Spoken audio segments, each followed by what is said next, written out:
Hey, this is Al Steele from SteelKnuckle.com, and today I want to share with you a concept that's taken me many years to work out. It's a concept I call the willingness to fight. So what is the willingness to fight? Basically, the willingness to fight is the concept of if you're in a situation where somebody's being aggressive with you, maybe they're shouting at you, maybe they're pushing you around, maybe, I don't know, they got you pinned against a wall and they're threatening you. That's the situation where you need to have the willingness to fight. The willingness to fight is basically the guts to hit the other guy. It's a lot to do with your kind of confidence in your own ability. The idea that you know you can hit this guy hard enough to knock him to the ground. You perhaps know you should hit him because this is the perfect opportunity to hit him. But sometimes you just can't do it because you just panic, you hesitate, you worry about what might happen, you think, if I hit this guy, if I don't knock him down, maybe he's then going to get up and he's then going to start pounding me. I don't want to have that. But what you need to remember is that if you have the willingness to fight, you know that through training, when you've been training either, you've maybe been training with a training partner, maybe you've been training on a punch bag, you know you can hit hard, you can hit hard enough to knock anyone to the ground. You need to remember that and recall it in that situation.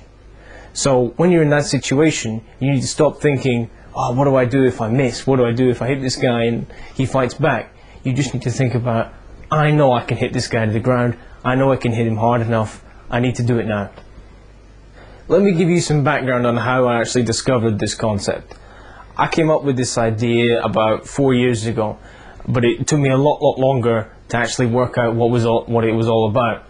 I started when I was kind of in my early stages of training, maybe my very first sort of few months of training.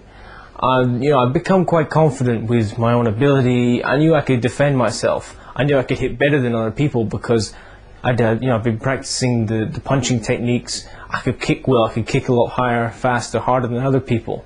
So I knew that I could defend myself. Well, I thought I could defend myself. But there was something that was in the back of my mind, this little doubt that kind of made me think, wait a minute, if somebody's aggressive with me, could I actually hit them? And the reason that came about is because I got into a couple of situations where I was in a couple of arguments with people, they deserved to be hit, I really wanted to hit them, but I just couldn't do it. And that made me think, well, if I can't do this and I know I've got my own ability, what's stopping me from doing this? What's stopping me from actually hitting this person? Because I want to hit them. I know I should hit them.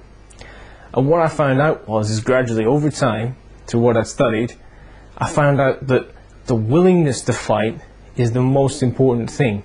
Because the willingness to fight is all about the confidence in your own ability. It's all about, I know I can do this. Same thing as if somebody who's going to do the high jump, especially if you think about the high jump in sort of Olympic terms, where they got to clear sort of nearly 2 meters. If they doubt that they can do it, if they have any doubt in their mind, they're going to run headfirst into the bar. If they believe they can do it because they know they can do it, they've done the same kind of heights in training, all they do is they just think, well, this is exactly the same situation, just with lots and lots of people watching me, so I can do it. The exact same thing happens in your fighting. You know that you've been training. You know that you can hit hard. You know you can move fast. You know you're fit. You know you're agile. But then there's something in the back of your mind that says, wait, this guy's bigger than me. He looks untrained. He might be threatening me.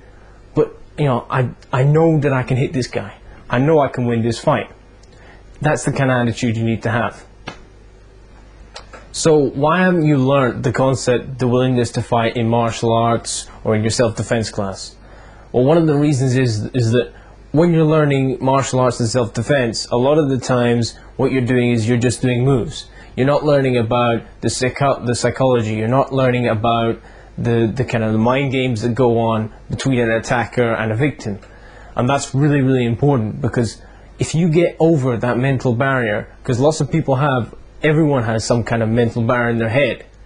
If you get over that, then you no longer have that fear, you no longer have that hesitation. You can always fight back. If you want to remove that mental barrier, if you want to remove that doubt in your mind when you get into a violent situation, you really need to develop the willingness to fight. If you don't, then you're not going to have any control over all that panic, that hesitation, that huge rush of adrenaline you get. You know, if someone just out of the blue, they pin you up against the wall and you're panicking and you know you need to fight back because you're thinking, well, what the hell does this guy want? I need to get out of this situation. You're not going to be able to get out of there. You're going to end up getting hurt because you're going to panic. In a nutshell, the willingness to strike is a behavioral response. It needs to be programmed into you. So if someone attacks you in the street, someone gets in a street fight with you, or someone just grabs you and pins you up against the wall, you've got the willingness to strike ready. You don't have that doubt in your mind about your training, about your abilities, about how well you can strike. You've got it ready and it's there. Now, here's the interesting thing. Because it's a behavioral response, it means it can be learned. So that means that you can control that panic, you can control that hesitation, and you can control that adrenaline. Thanks for listening, and if you like what you heard, get yourself over to my website, sign yourself up for my free newsletter, and I'll send you some more tips about how to defend yourself effectively on the street. Take care, and I'll see you around.